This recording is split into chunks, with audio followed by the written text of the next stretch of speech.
O sistema endócrino funciona como uma rede de comunicação química que utiliza os hormônios para regular funções vitais, desde o crescimento até o metabolismo. Para que essas mensagens cheguem e funcionem corretamente, existem mecanismos específicos de recepção e um controle rígido que liga e desliga. É isso que nós vamos conhecer nessa videoaula de hoje. A gente chama esses mecanismos de mecanismos de ação hormonal.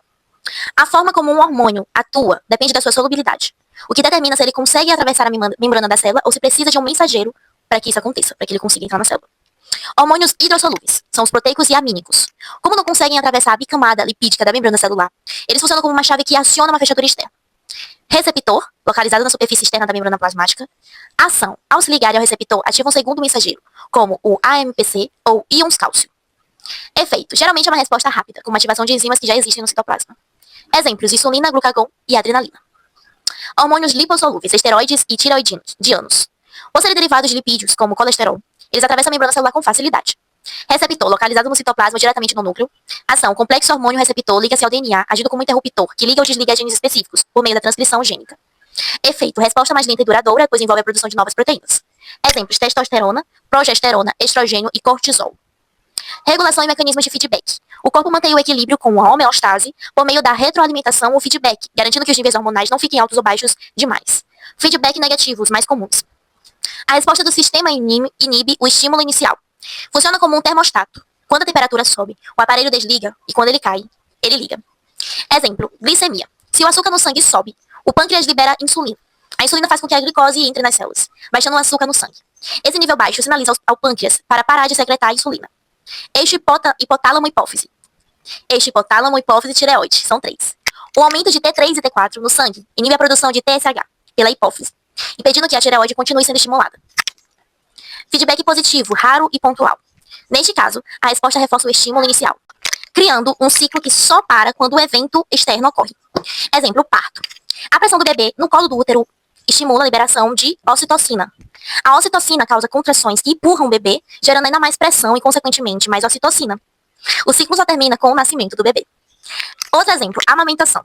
A sucção do bebê estimula a produção de mais leite e a liberação de mais ocitocina.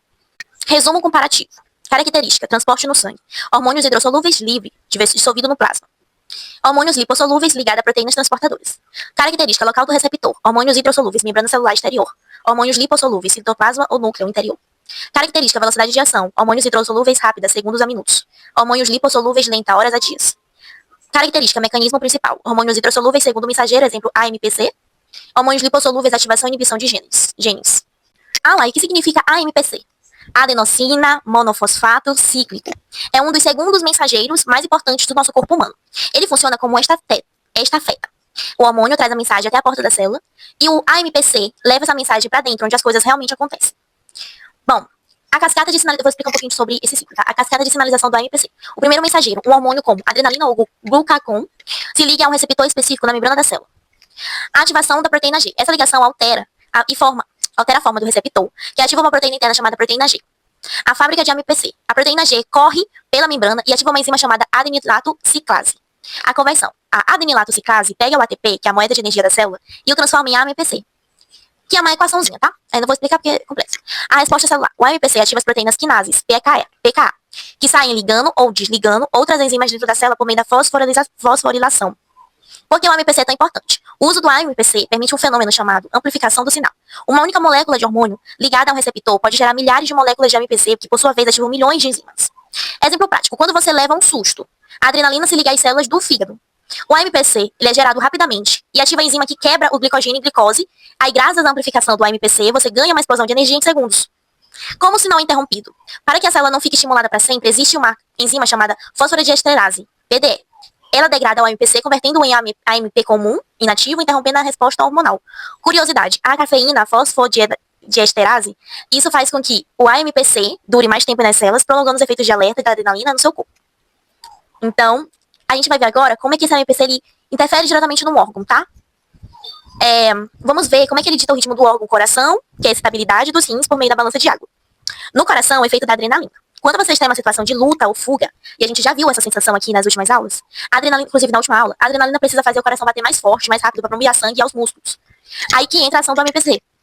A adrenalina se liga aos receptores beta-1 adrenérgicos no músculo cardíaco.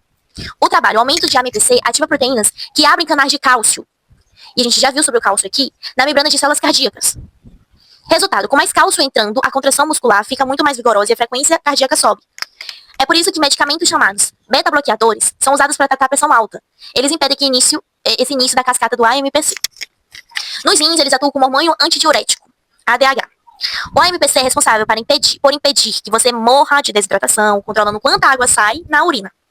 Ação. O hormônio ADH, vasopressina, chega às células dos túbulos renais e ativa a produção do AMPC.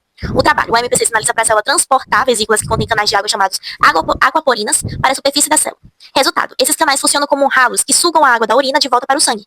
Sem o AMPC fazendo esse transporte de aquaporinas, a água passaria direto e você produziria volumes imensos de urina diluída. Então, para controlar esse fluxo de urina, para não ser tão grande ou tão baixo, o AMPC faz essa homeostase, como eu digo logo. Comparação rápida. Coração, hormônio principal adrenalina, efeito do AMPC aumenta a entrada de cálcio. Rins, ADH instala aquaporinas. Fígado, glucagon, ativa a glicogenólise. E tecido adiposo, adrenalina, ativa a lipase. E aí, no coração, aumentar a força do ritmo, reabsorver água nos rins, aumentar o açúcar no sangue do fígado e quebrar gordura para energia no tecido adiposo, que é gordura. Curiosidade, o efeito da cafeína e do Viagra. Ambos mexem com a duração do sinal de segundo mensageiro, a inibir a enzima que o destrói, que é a fosfodiesterase. A cafeína mantém o AMPC alto no coração e cérebro, mantendo você alerta e coração acelerado. O Viagra está especificamente no GMPC, que é um primo do AMPC, percebe que a sigla é quase parecida, nos vasos sanguíneos do tecido erétil, mantendo-os relaxados e dilatados por mais tempo. Para finalizar nossa aula, vamos entender como é o mecanismo oposto, quando um hormônio, como a insulina, diminui o AMPC para frear uma resposta. Enquanto a adrenalina e o glucagon funcionam como um acelerador, aumentando o AMPC, a insulina atua frequentemente como um freio. Para que o corpo mantenha o equilíbrio, ele precisa de uma forma de desligar os sinais de alerta e começar a armazenar energia. A insulina faz isso por meio de um mecanismo de antagonismo. Como a insulina limpa o AMPC? A insulina não se liga ao mesmo tempo e ao mesmo tipo de receptor que a adrenalina. Ela utiliza um receptor do tipo tirosina quinase. Quando a insulina se encaixa, ela inicia uma cascata de sinalização que resulta em dois efeitos principais com o AMPC. A ativação da vassoura, que é a fosfodiesterase. A insulina ativa uma enzima específica chamada fosfodiesterase 3B, que é PDE3B. A função é quebrar as moléculas de AMPC, transformando-as em AMP comum inativo.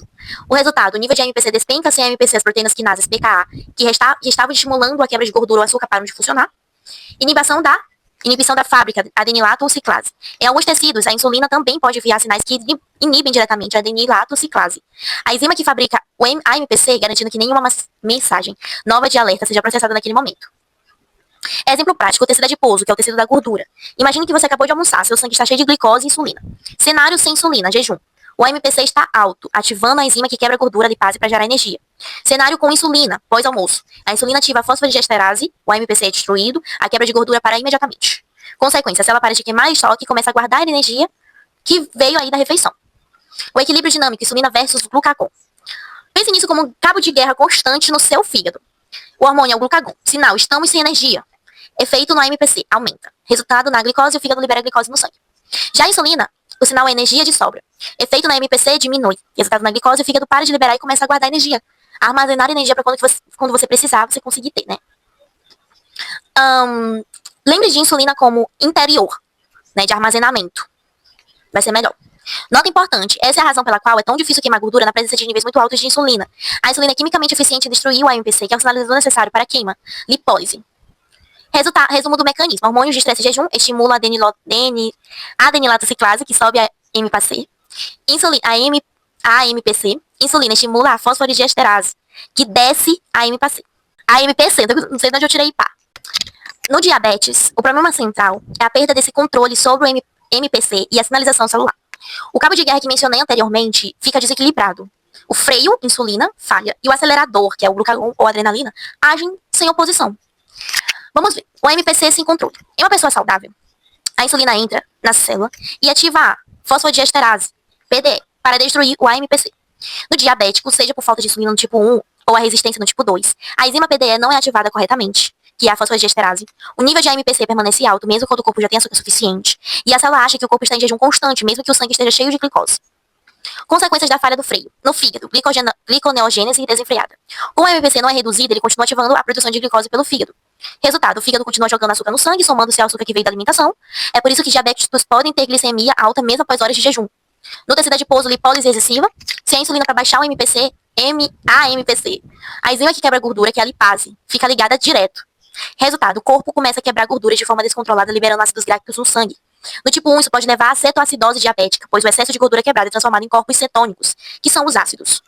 Resistência à insulina tipo 2. No diabetes tipo 2, o receptor de insulina até recebe o hormônio, mas a fiação interna está com defeito.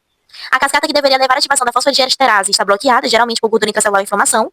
O ciclo vicioso, o pâncreas produz mais insulina para tentar compensar, mas como o mecanismo de redução do AMPC não funciona, a glicemia não baixa, vai estar sempre alta.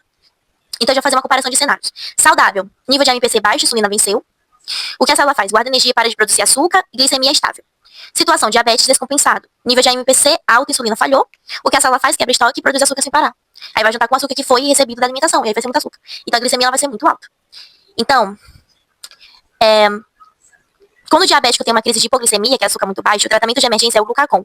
Por quê? Porque ele leva o AMPC instantaneamente, forçando o fígado a liberar açúcar para salvar o cérebro. E aí, ficou claro sobre isso? Eu espero que sim. Eu espero que vocês tenham entendido na minha linguagem, porque é realmente um assunto um pouquinho complexo, tá?